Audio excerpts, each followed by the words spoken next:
So, how to sell without losing trust? Okay, that is one of the main reasons why most of the creators don't sell or they fear selling, because they think if they sell, they will lose trust from their audience. Okay, so in this video, I'm going to be telling you how you can sell without losing trust. Even though if you sell them, your trust will increase among the audience. I will tell you these how you can do that. Okay, so first thing that I want to tell you is the perception of similarity. Okay. In the back, I have written some things so that I don't forget any point. Okay.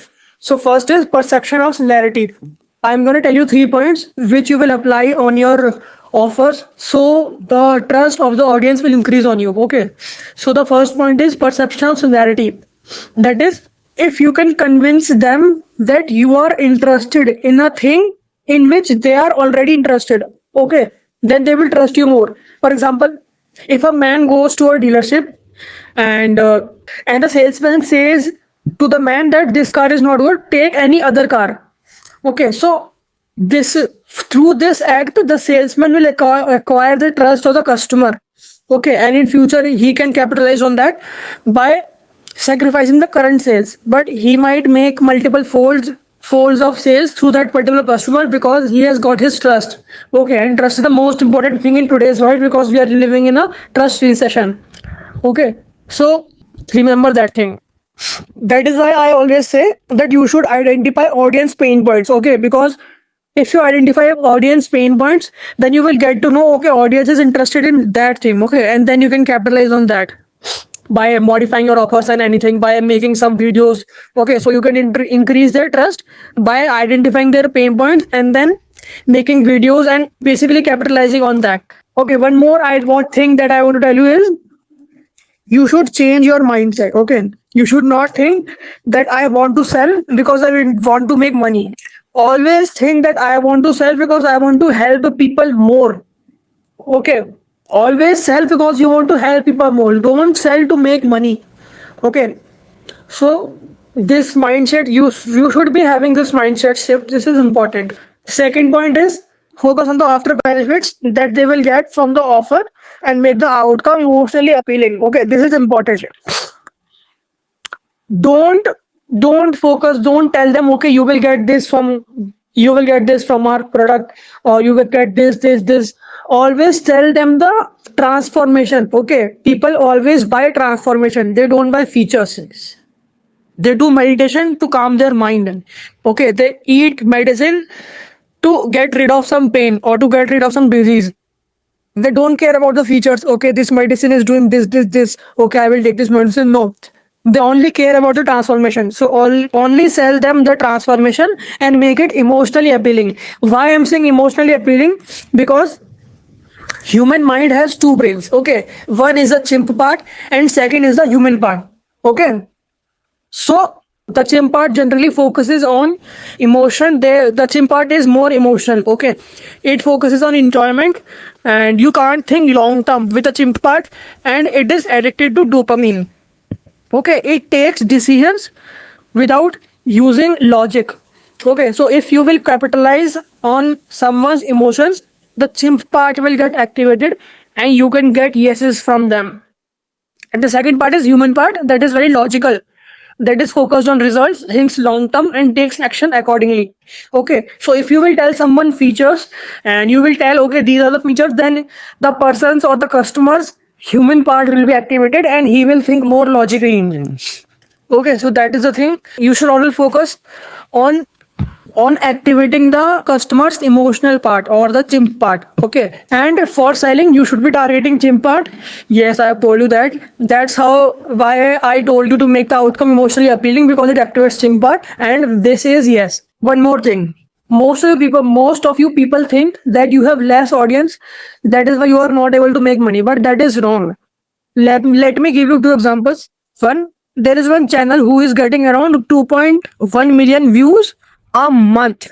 Okay, that channel is getting around 2.1 million views a month, and he is making around $15 million a year. Can you get that? $15 million a year by just 2.1 million views a month, and they spend zero on ads. Okay, and second channel, it has around 8,000 subscribers, and it makes around $100,000 per month. Okay, Only with 8,000 subscribers, they are making $100,000 per month. So if you are having 10,000 subscribers or 5,000 subscribers, you can make very much money that you are currently thinking. Okay, you can easily make 40,000, 50,000 per month.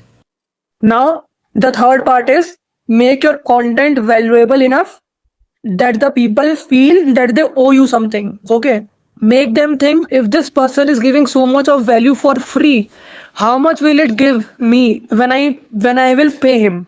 Okay, so this goes unconsciously. If someone is consuming on your content and you are giving so much of value that the value is actually helping the person, so he will be more obliged or more owed to give you money to help him more, to make him more money. Okay, so it will do two things. He will definitely buy your offer because it will do two things. First, he is giving you money, so he is, because he is obliged to. And second thing, the money is ultimately resulting in his benefit. Okay, he will make more money from that. So remember this thing also. This makes them ready to buy before you started selling. Okay, so that is why, right, it is very important to make YouTube videos, or you should be creating videos or content on some social media platform, because they will get nurtured and nurtured even before you started selling or you started creating an offer. Okay, they are already ready. They are already ready. The demand is already produced in the market. And what happens when demand increases? When demand increases, supply is stagnant. Like you have a limited working hours in your day, right? So supply is stagnant, but demand increases. So with the demand, price increases.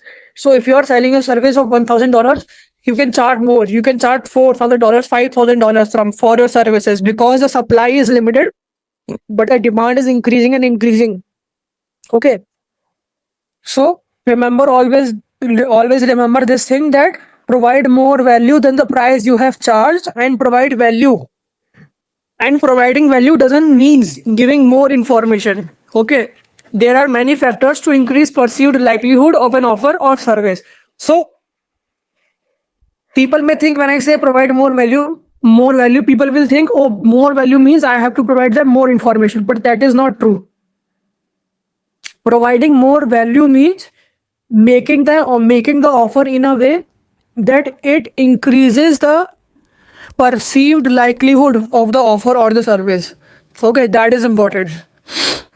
You should use some strategies to increase its perceived likelihood. And how you can do that? You can show some testimonials. Okay, instead calling it a course, call it a roadmap or a master course. Master course is a conglomerate of small courses. Okay, so do something like this and be available on all the social media platforms, so that your content can be consumed from all the social media platforms. So a person who is consuming a content on YouTube and then going to Instagram for scrolling reels, then he sees your content there also.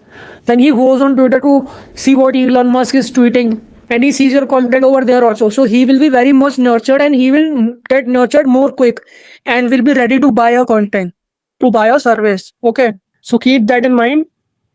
And that is how, these are the basic steps of how businesses are made, how empires are built. These are some of the basic steps.